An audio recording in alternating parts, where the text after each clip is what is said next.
على جبين سعادتي وأفكاري تجري الحروف بأشواق وأزهار هذه يا غزة. Пайызы сөзін бастату керек. Рахмет, шүкір, ұстаз, дәптер, мешіт, медресе, тәуба кете беріңіз. Бәрі артын сөздер. Сонда қазір біздің сөйлеп жатқан сөзіміздің 70% біз қолданбау керек. 30% қалды ма? 30%-ын тағы біраз жайылып жатқан орыстардың сөзі. Оны алып тастаңыз. Сонда біз не қалды деп жатқан сөзді сұрап барамын. Біз қай сөз қолданамыз? Қазақты тәңірші деу, жылқыны шошқа деумен бірдей ғой негізінде. Костюм шалбар киетін еркектер, сіздер біліңіздер. Ана костюм шалбардың тарихын қараңыздар, іздеңіздер. Ол енді Голубайдың киімі болған кезінде. Әкесінің, інісінің қызын алады. Шеше деген балаларын тастап кеткен адамдар, айықса. Қарамаған. Бала қалай болса өскен, орысшан жол, айыз кете салған. Солай бала өсті. Енді ананың пәленшесі деген бала сөз жоқ та, шешенің пәленшесі деген бала сөз бар. Шілдехана деген бар, дұрыс па? Негізі баланың тойы шілдехана. Оны ақиқа деп айтады. Қырық ше, қырқынан шығару деген. Ол бала емес, шешесіне қатысты нәрсе. Көпшілік малында тоқам деп. Қалаларда демей ғой. Күйеу байы қатынайды дейді. Содан қырқынан шыққанда деген ол шешесіне сұрақ қойыл. Содан басына шығасына деген әңгіме ол.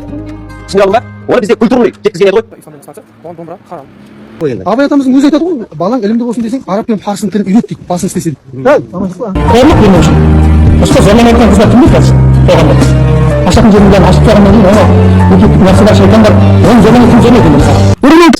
Меселесі. Мұса алейхиссаламның, Иса алейхиссаламның қауымынан шыққан, сол шіркеудегі молдалар істеген. Кейін сенен таяқ жеп жүрген бала жек болып қалды ғой. Мысалы ағайыныңызда жек бар да. Ал мына жақтан ауру басталды деген. Қай шынымен Алматыдан үйің болып, Шымкенттен үйің болып, салдан диқаншылықтың зорлық қымбат нәрселерін сен ағайынның ауыр қалмасы үшін қарыз алдым деп қойса керек.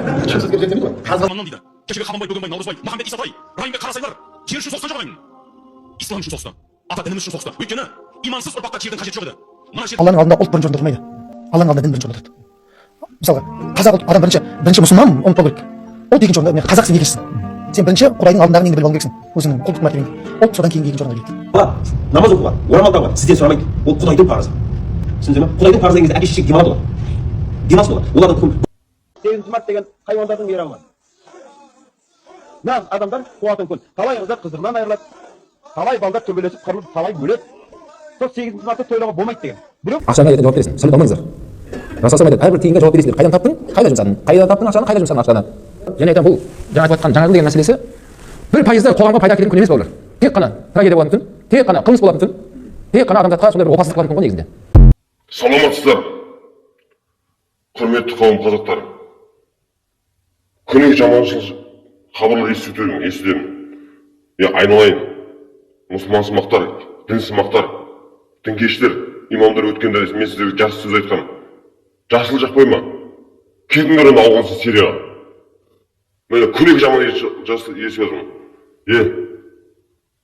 Мен сендерге айтам, имамдар, тыныш шындырып айтып өткенмін сендерге. Ол сендер Қазақстан Республикасы. Үндемей басынып барасыңдар сендер. Не қазақ халқын қорлай бересіңдер? Дәстүрмен шеттен ығыстырып алсыңдар. Не қазақ халқын жоймақшысыңдар ма не? Ауыздан ұғайындар. Бүкіл конституцияға қарсы келіп алсыңдар. Заң жүзінде мен сендерге тағы да ескертіп айтам. Егер осыны қоймайтын болсаңдар, бүкіл қозырлық органдар қойып, бүкіл дөңкені жаптырдылар. Кеңес беріп, көмек сұраймын. Не ауғанса Сирия болуларың келіп жатыр ма? Бастарың әңгір таяқ ойнап жүрейін ба? Сендерге жоқ кәдім керек па? Бітіндер ғой бәрін бастары шығып қойып бітіндер ғой. Біз қол емеспіз. Тағы осында естейтін болсаңдар, өзің кірсем, жестко буду применять меры, короче. Буду. Үндемеген сайын болыңдар. Имам саңқылар, діншілдер, ауыздары жауып, тыныш жүріңдер. Қазақтың бірде-бір салт дәстүріне тиісетін болсаңдар, аямаймын. Орындадыр ма, өз функцияларында, өз шеңбердің орындаңдар. Болды. Халыққа тиіспеңіздер. Заң орындарына барып, айтып, жестко контрольді ұстаймыз. Аман сау болыңыздар.